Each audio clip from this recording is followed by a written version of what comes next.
Assalamualaikum dan salam sejahtera. Buletin Pahang edisi petang 6 Ogos 2021 bersama saya Syazli Sufi Cik Unit.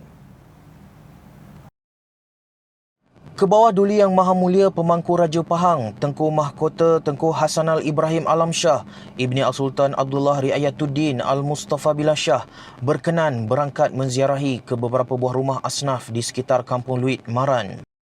Selaku Yang di-Pertua Majlis Agama Islam dan Adat Rasam Melayu Pahang MUIP, sememangnya menjadi rutin baginda untuk mengambil tahu tentang keadaan para asnaf di sekitar Pahang. Keprihatinan baginda yang sentiasa cakna dengan kebajikan para asnaf membuatkan rakyat sentiasa berasa dipayungi dan dilindungi. Sumbangan tunai peribadi dan zakat beserta barangan keperluan asas telah dikurniakan oleh baginda bagi meringankan beban para asnaf. Keberangkatan baginda turut diiringi oleh Ketua Pegawai Eksekutif MUIP Yang Hormat Datuk Ahmad Hairi Hussein, Pegawai Daerah Maran Yang Berusaha Tuan Syahrudin Jalil dan Pengurusi MUIP Cawangan Maran Ustaz Ahmad Azmi bin Mat Zain.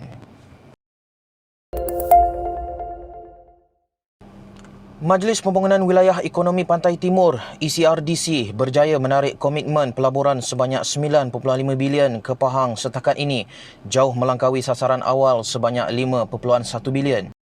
ECRDC juga berjaya merealisasikan pelaburan sebanyak 2 bilion di Pahang pada tahun ini.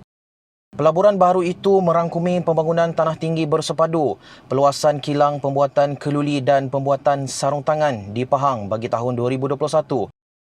Lebih mengembirakan, kejayaan itu dijangka mewujudkan lebih 6,700 pekerjaan baharu dan 170 peluang keusahawanan bagi rakyat Pahang. Yang Maha Hormat Menteri Besar Pahang Datuk Seri Haji Wan Rosdiwan Ismail berkata, beliau berharap ECRDC mengekalkan momentum bagi memastikan projek-projek strategik dan inisiatif-inisiatif dirancang untuk Pahang seperti kerja-kerja infrastruktur dan program-program pembangunan modal insan dapat diteruskan bagi mengukuhkan kedudukan negeri ini sebagai destinasi pilihan pelabur. Katanya ini sekaligus memberi manfaat ekonomi untuk dinikmati rakyat Pahang. Beliau berkata demikian dalam satu kenyataan media selepas mempengerusikan mesyuarat Jawatankuasa Pelaksanaan dan Penyelarasan ECER ICC Pahang yang diadakan secara maya semalam.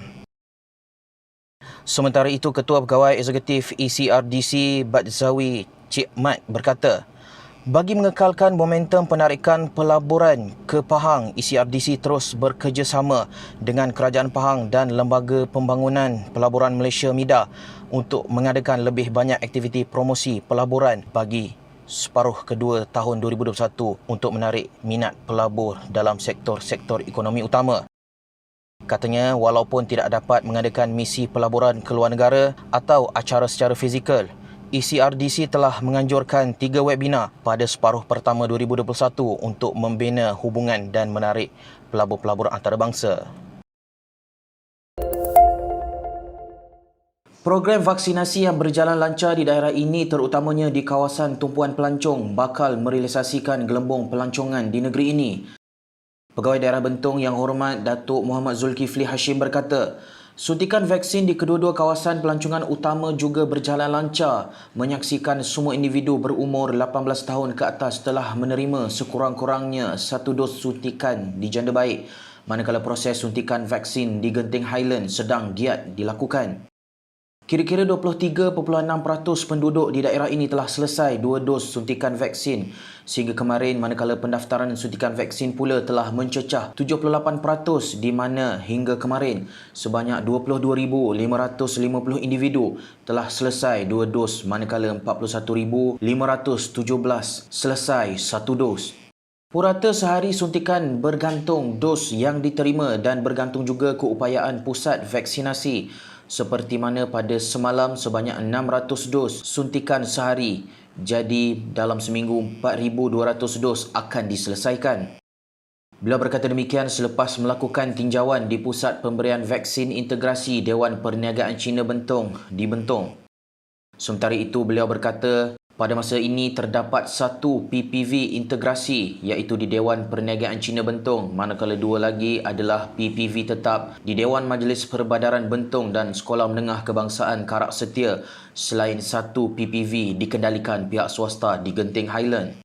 Pelaksanaan suntikan vaksin juga dilaksanakan secara outreach seperti di Simpang Pelangai, Cemomoy, Dewan Arena Benus, Janda Baik dan Taman Bentong Makmur. Program vaksinasi pada masa ini juga akan turut memberikan keutamaan kepada warga emas yang terlepas suntikan dalam fasa 2 yang lalu berikutan tidak dapat hadir, lambat daftar dan alasan takut. Sekian Buletin Pahang edisi petang bersama Unit Komunikasi dan Media Pahang. Ikuti Pahang Media di Facebook, Instagram, YouTube dan Twitter. Teruskan bersama kami dalam Buletin Pahang edisi malam untuk berita-berita terkini di Pahang. Assalamualaikum.